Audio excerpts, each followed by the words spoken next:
देश की खबरों पर उच्च सदन यानी कि राज्यसभा की आज की कार्रवाई की शुरुआत राणा सांगा को लेकर पक्ष और विपक्ष के बीच तीखे नोकझोंक के साथ हुई। राज्यसभा के सभापति जगदीप धनखड़ ने सदन में मर्यादित आचरण करने की बात कही। उन्होंने कहा कि राणा सांगा एक वीर योद्धा थे, उन्होंने युद्ध में अपना एक हाथ गंवा दिया था।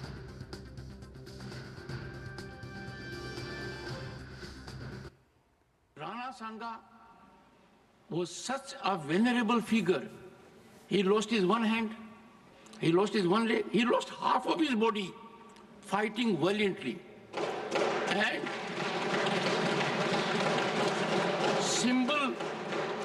symbol of chivalry, symbol of patriotism, symbol of nationalism, and to the last drop in his body, he fought. I saw it as a child. For 6 years, the fort was in front of my house, at a distance, but visible. I would urge everyone, we have heroes all over. We have Shivaji, we have Rana Sanga, we have Maharana Pratap, number of them and in every communities we have, every community. We have Birsa Munda, means anyone. I would therefore want this House to unanimously endorse that as members of this House, we will maintain highest rectitude when it comes to sensitive issues. वहीं संसदीय कार्य मंत्री किरण रिजिजू ने कहा कि राणा सांगा को लेकर जो वक्तव्य दिया गया वो खेदजनक है। किसी को भी देश के हीरो का अपमान करने का हक नहीं है। देश का हीरो को अगर इंसल्ट करता है तो मैं नहीं मानता हूं कि ये मुद्दा सिर्फ हमारे रामजीलाल सुमन जी का अकेला का है।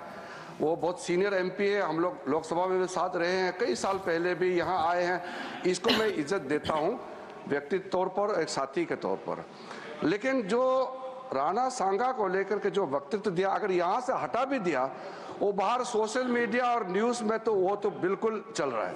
और सुन के किसी को कैसे मंजूर होगा जो भाषा और जिस लहजे में माननीय सदस्य जी ने राणा सांगा के बारे में बोला है।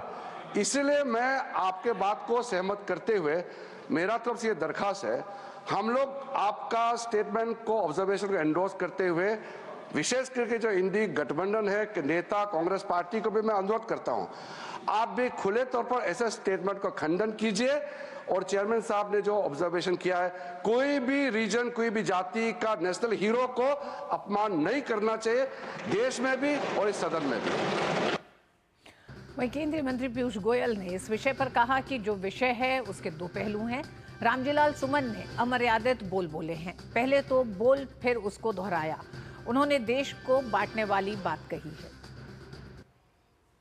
इक्वली निंदनीय है कि लीडर ऑफ द ऑपोजिशन इतने वरिष्ठ राजनेता होने के बावजूद इसको एक ऐसा ट्विस्ट देने की कोशिश कर रहे हैं जो बार बार ये करते हैं।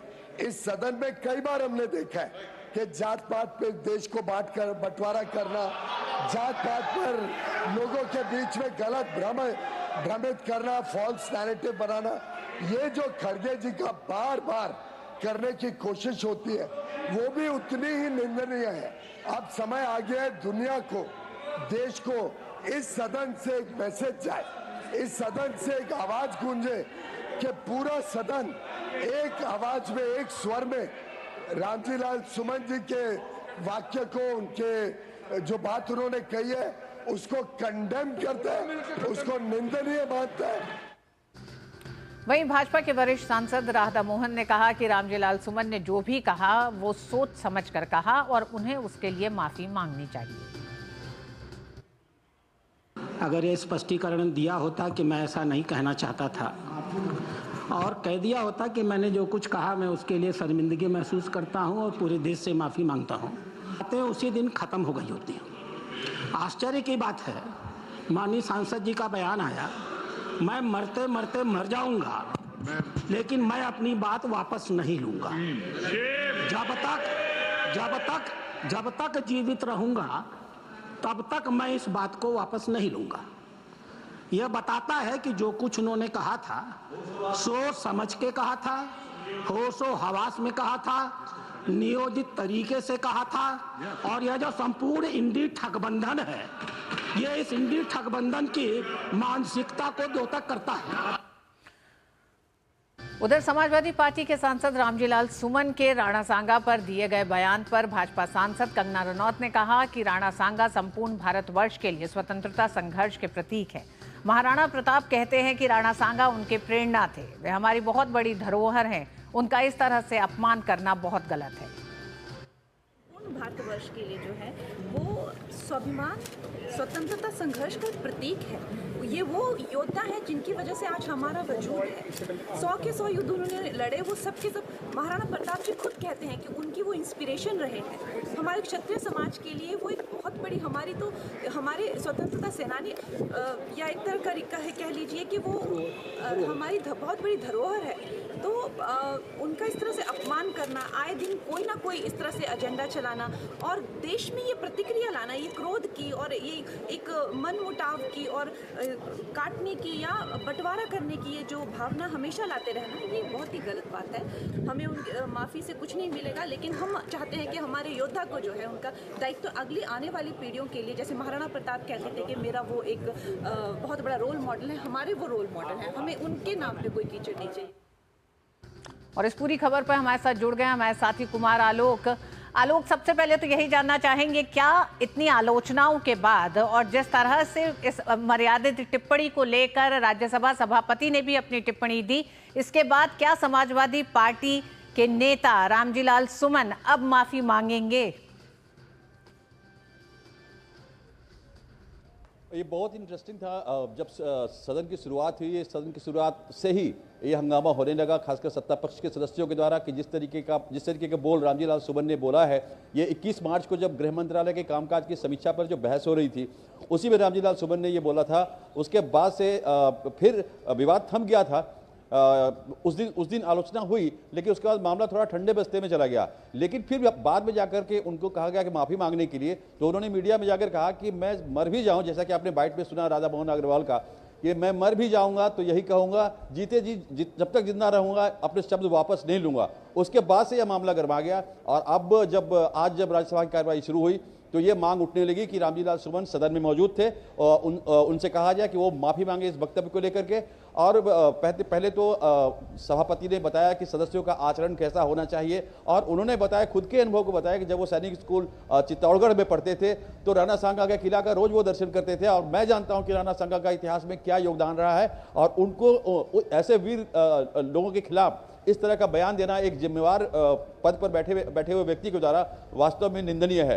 उसके बाद पीयूष गोयल, जैसा कि आपने बाइट में सुना, उन्होंने भी कहा, लेकिन इसमें एक ट्विस्ट तब आया जब मल्लिकार्जुन खड़गे जो राज्यसभा में विपक्ष के नेता हैं और कांग्रेस के राष्ट्रीय अध्यक्ष हैं, जब वो बोलने के लिए खड़े हुए तो उन्होंने तो पहले तो कहा कि राणा सांगा जो भी थे बहुत वीर थे और हम उनका सम्मान करते हैं और स्पीकर सभापति ने जो कुछ भी कहा है राणा सांगा के बारे में मैं उसका इस्तेमाल करता हूं।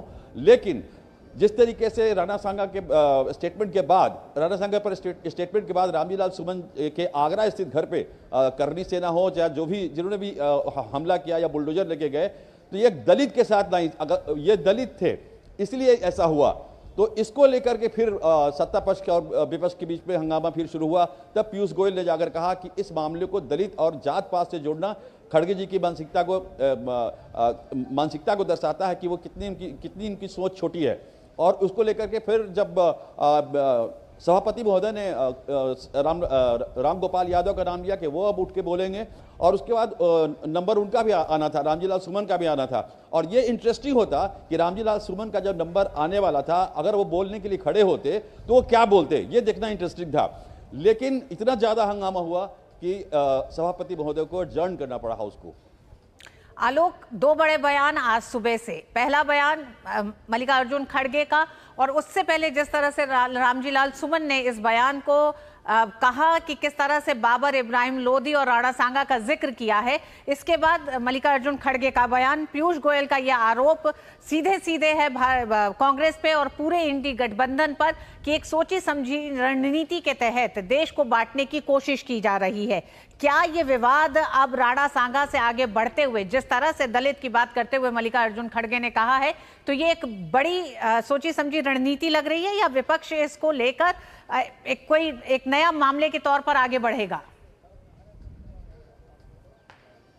देखिए, कांग्रेस ने जो हाल के दिनों में आप देखें, लोकसभा इलेक्शन के पहले से या लोकसभा इलेक्शन के 6 महीने पहले से जो उन्होंने कार्ड ट्रम्प खेलना शुरू किया है, जातिगत आरक्षण की बात करते हैं, हिस्सेदारी की बात करते हैं, और बिहार में भी जाकर के वो इस तरह की बातें करते हैं कि जातिगत आरक्षण जो नीतीश कुमार ने किया है वो फ्रॉड है। तो ये एक सोची समझी रणनीति का हिस्सा है कि इस मामले को कहीं से, इस मामले में जातिगत मामला कुछ था ही नहीं, ये आपने जो बयान दिया उस बयान का, वो जो घटना हुई है उस बयान के चलते हुई है, ना कि आपके दलित होने के चलते हुई है, ना कि आपके पिछड़ा होने की वजह से हुई है, ना कि आपके अगड़ा होने की वजह से हुई है। लेकिन कांग्रेस ने, खासकर कांग्रेस ने इस मुद्दे को जो ट्विस्ट देने की कोशिश की है, उसको लेकर के सत्ता पक्ष खासा नाराज है, और ये नाराजगी सदन में देखने को मिली। राहुल गांधी भी आउटसाइड पार्लियामेंट कहते रहते हैं, आरक्षण की बात करते रहते हैं, जातिगत आरक्षण की बात करते रहते हैं।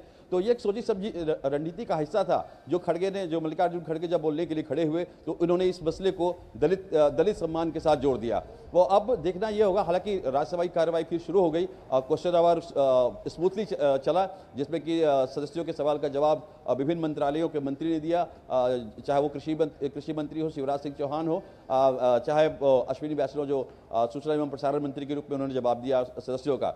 तो अब हालांकि ये राज्यसभा में जो हंगामा हुआ, उसके बाद लोकसभा में जब 0 आवर हो रहा था तो वहां भी हंगामा हुआ, लेकिन वो हंगामे के बीच जो है 0 आवर चलता रहा। बीजेपी की ओर से रविशंकर प्रसाद ने इस मामले को उठाया जब 0 आवर में, और उन्होंने कहा कि ये बहुत ही खेदजनक है कि जिस तरीके का व्यवहार रामजी लाल सुमन ने किया, एक सीनियर मेंबर हैं, और उसके बाद वो रिपीट कर रहे हैं। हालांकि राज्यसभा में जब उन्होंने स्टेटमेंट दिया था तो उसको एक्सपंज कर दिया गया था, तो लेकिन इसके बावजूद, जैसा कि किरण रिजिजू ने बताया, लेकिन संसदीय कार्य मंत्री आलोक संसदीय कार्य मंत्री ने कहा कि अगर एक्सपंज कर भी दिया गया है, संसदीय कार्रवाई से हटा भी दिया गया है, तो वो बड़ा मसला नहीं है। बड़ा मसला यह है कि संसद एक स्वर में इसकी निंदा करे और इसको कंडेम किया जाए। क्या इस पर आपको लगता है सत्ता पक्ष और विपक्ष एक साथ होंगे? आप देखिए, इसमें बात यह है कि समाजवादी पार्टी के जो अन्य जो मेंबर्स हैं वो इसमें बोलने से कतरा रहे हैं, और फिर वो कहते हैं कि राणा सांगा को हम सम्मान देते हैं, मानते हैं, हम लोग भी मानते हैं कि वो बहुत बड़े देशभक्त थे, और अंतिम समय तक वो अपने शरीर को न्यौछावर कर दिया लड़ते लड़ते विद्रोहियों से। तो अब कांग्रेस पार्टी भी कह रही है कि हम राणा सांगा का सम्मान करते हैं, लेकिन अगर ये जो कंडेम करने की बात है उसको अब देखना होगा कि जो अन्य जो पार्टी के जो नेता हैं, भारतीय जनता पार्टी की इतर जो विपक्षी पार्टियां हैं, उनके अंदर क्या तालमेल होता है, क्या ऐसा होगा। हालांकि पीयूष गोयल ने भी कहा है कि हमें दुनिया को संदेश देना चाहिए, पूरे भारत को संदेश देना चाहिए कि जो हमारे शौर्य, जिन्होंने हमारे लिए शौर्य गाथा लिखी, जिन्होंने हमारे देश के लिए लड़ा, जिन्होंने हमारी गौरव के लिए अपना जान गंवाया, उन लोगों के लिए जो भी अपमान की भाषा का प्रयोग करेगा, ये पूरा सदन इसकी निंदा करता है और एक रेजोल्यूशन पास किया जाए। तो अब देखना होगा कि आज के बाद फिर सोमवार को ईद उल फितर है, तो मंगलवार को जब फिर कार्रवाई शुरू होगी तब ये देखना होगा कि संसद इस मुद्दे पर, खासकर राज्यसभा इस मुद्दे पर क्या करती है। जी, बहुत बहुत धन्यवाद आलोक पूरी जानकारी के लिए। और वक्त एक छोटे से ब्रेक का।